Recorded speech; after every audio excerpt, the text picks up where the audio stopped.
Assalamualaikum warahmatullahi wabarakatuh. Bapak Ibu dosen sekalian, alhamdulillahirrahmanirrahim.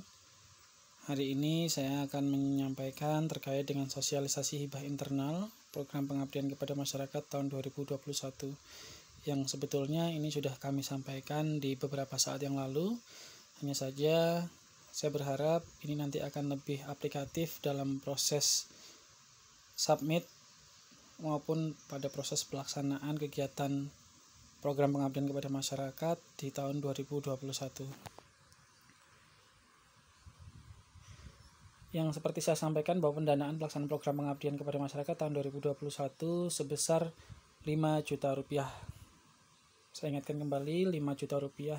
5 juta rupiah ini dalam satu kali kegiatan pengabdian kepada masyarakat. Dan satu dosen itu memiliki kesempatan untuk mendapatkan maksimal satu kegiatan pengabdian kepada masyarakat. Syarat pengusul ketua pelaksana adalah dosen UNUSA yang punya NPP maupun NIDN dan juga NIDK. Anggota pelaksana adalah dosen UNUSA minimal 2 dosen. Dan apabila memang ada anggota pelaksana yang bukan dosen dari UNUSA, maka tetap dicantumkan ke dalam proposal. Ketua pelaksana wajib melibatkan minimal 2 mahasiswa menjadi anggota. Kemudian salah satu dari tim pengusul merupakan dosen di program studi vokasi atau kedokteran, khusus FK, FKK, dan FKes. Hal ini kemarin sudah saya sampaikan terkait dengan permintaan di borang akreditasi untuk vokasi dan FK itu sebesar dana 5 juta rupiah, sehingga kita bisa membuat strategi dengan menambahkan anggota-anggota di FK maupun vokasi, sehingga nanti akan ada 2 kegiatan yang diakui dalam satu dosen begitu, sehingga ketika dijumlahkan ada 2 kegiatan, satu kegiatannya 5 juta menjadi 10 juta.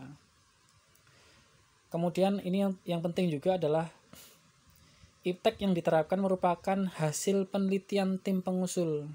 Ini yang perlu saya tekankan kembali bahwa untuk kegiatan pengabdian tahun 2021 ini betul-betul diharapkan hasil dari penelitian yang Bapak Ibu pengusul lakukan di tahun-tahun sebelumnya. Intinya seperti itu. Apabila di tahun ini penelitiannya sudah selesai, maka hasil penelitiannya atau produk dari penelitiannya itu bisa digunakan untuk kegiatan pengabdian kepada masyarakat. Dan permasalahan ditangani pada mitra minimal 2 bidang masalah yang membutuhkan kepakaran yang berbeda. Ini yang mungkin Bapak Ibu ada beberapa yang bertanya kepada saya, bagaimana, apakah harus lintas prodi dan lain sebagainya? Jawabannya adalah tidak.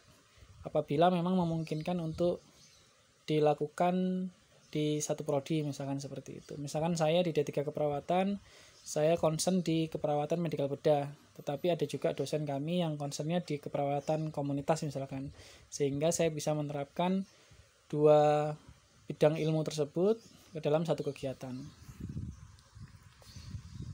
Baik, ini adalah sistematika usulan, nanti bisa dilihat di simlitapmas.unusa.ac.id.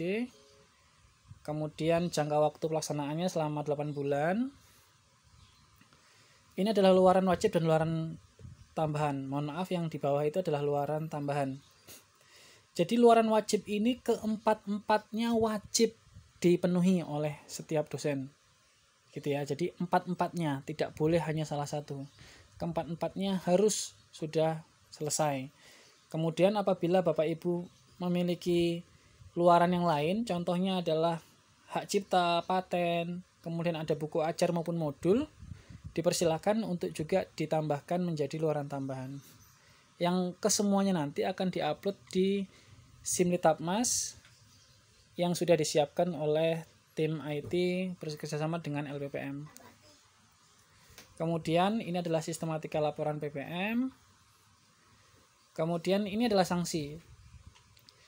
Pelaksana PPM yang tidak berhasil memenuhi luaran yang akan telah ditetapkan, maka akan dikenai sanksi, yaitu bersangkutan tidak diperbolehkan untuk mengajukan usulan baru di tahun depan sampai terpenuhinya luaran yang dijanjikan, dan pencarian dana tahap 2 tidak dapat dilakukan.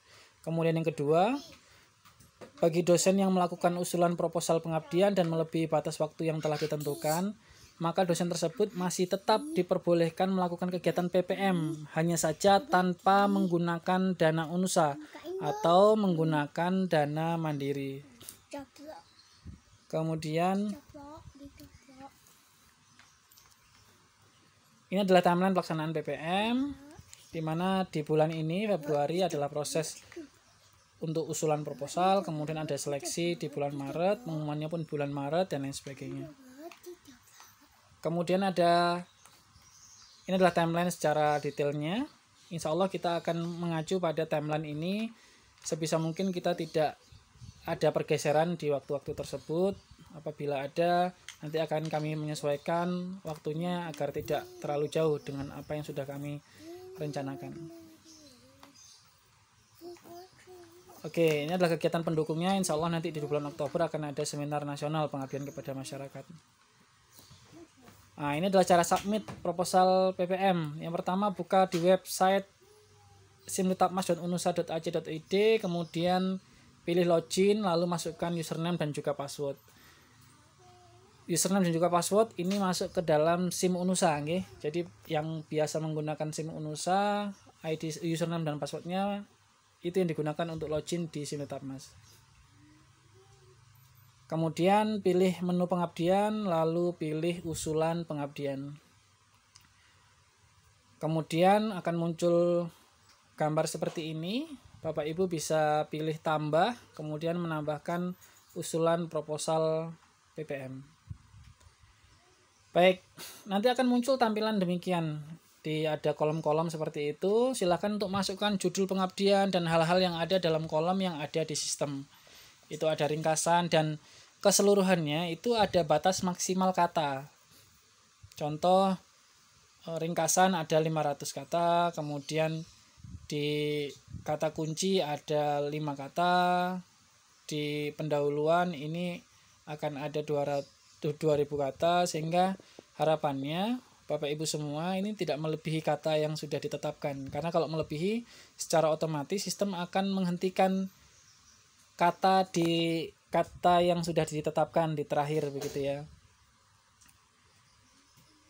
Kemudian di bagian bawah ini akan ada masukkan foto mitra dan peta lokasi mitra, surat keterangan kesediaan mitra, dan rencana anggaran belanja sesuai format dalam bentuk format PDF. Jadi mohon dipahami kembali bahwa pengusulan di tahun 2021 ini yang pertama harus ada surat keterangan kesediaan mitra.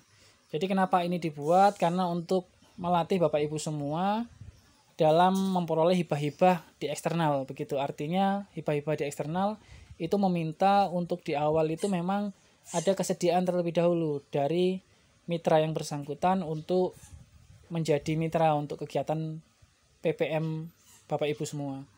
Termasuk juga di sini ada rencana anggaran belanja.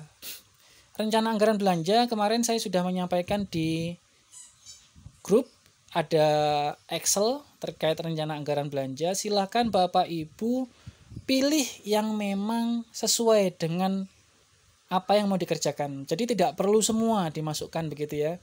Artinya kalau memang ada 5 silahkan dimasukkan 5, kalau ada 7 silahkan dimasukkan 7 poin dan lain sebagainya. Sehingga harapan saya kita sudah mulai terbiasa dalam proses pengisian RAB ini. Sementara ini RAB memang kita upload menggunakan file PDF, tetapi insya Allah ke depannya akan langsung masuk ke sistem, sehingga Bapak Ibu tinggal memasukkan. Tapi untuk tahun ini kita masih menggunakan bentuk PDF. Jadi Excel nanti Bapak Ibu isi, kemudian nanti diambil poin-poinnya saja, kemudian setelah itu di PDF-kan. Baik, yang selanjutnya adalah untuk menambahkan anggota tim, pengusul cukup mengisikan NPP atau NIM dari anggota tanpa memasukkan nama. Ini khusus yang anggotanya dari UNUSA.